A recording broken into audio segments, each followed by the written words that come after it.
Hello friends, we are back here today with the cornflower blue, finally learnt its colour, thank you Mr. S, Hoover Turbopower U2792. It's 2792, isn't it? I'm not using my mind. Yes, 2792.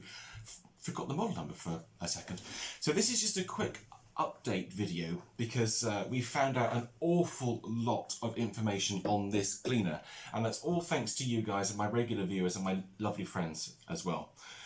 So it turns out that this machine was a European export model.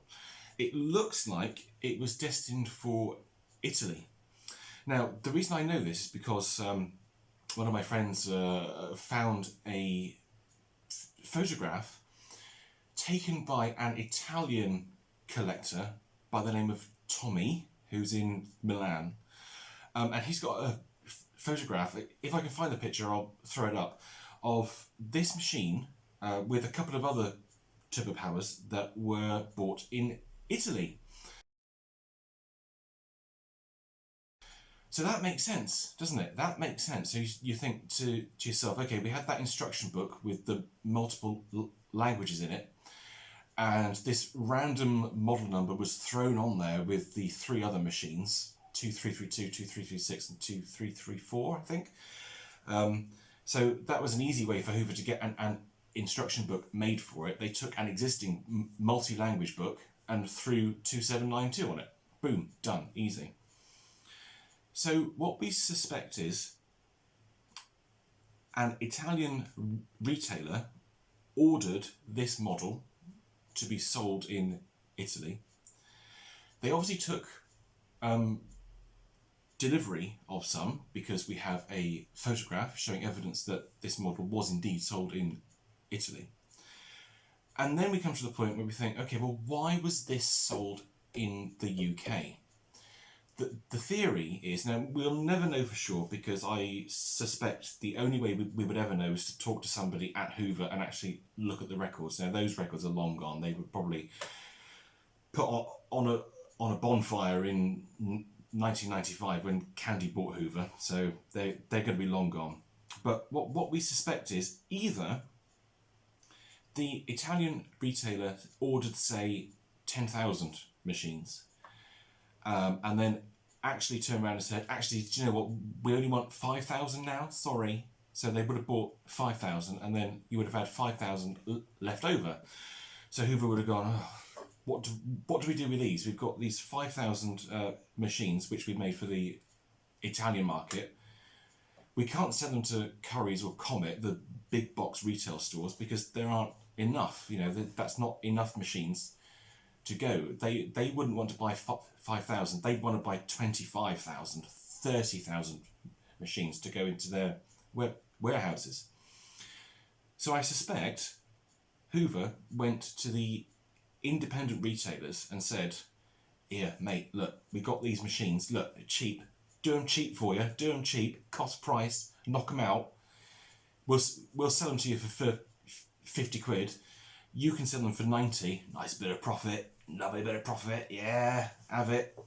So the independents would have said, oh, that's brilliant, yeah, I'll buy two.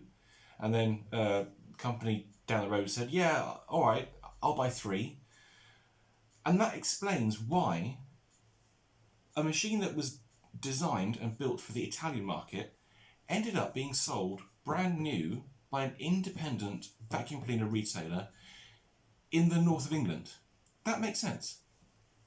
Of course, the other thing that could have happened is that the Italian retailer ordered 5,000 and then there may have been a promise of a second batch of another 5,000, but they bought their initial 5,000, they found they didn't sell particularly well and then said, actually no, we don't want the second batch. But by the time that happened, Hoover had already made the second batch.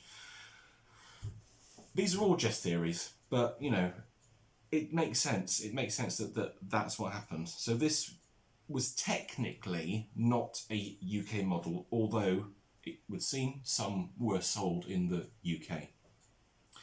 Just two things to point out actually. In the picture of Tommy's cornflower blue 2792, his machines air freshener blanking plate is the same colour as the body. So this is a light cornflower blue, but as you can see, my one, it's kind of hard to tell. I think it's black actually. That's a black plate there. So either that's on my one that's been changed at some point, or the machines were made with it. Again, we will never know. And it also explains why my machine has this really weird cable on it and this very odd unbranded plug.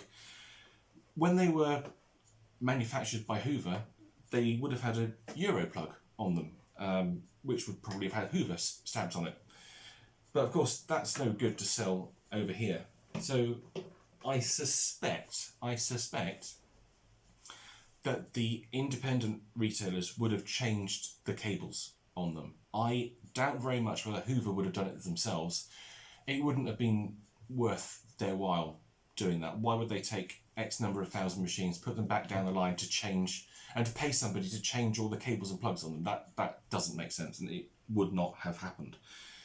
But that could explain why this machine has a non-standard Hoover cable and plug on it. This was probably done locally.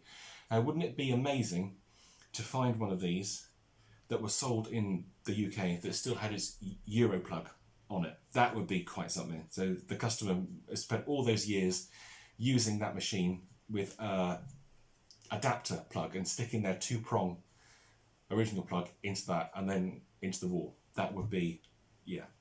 I don't think we ever will.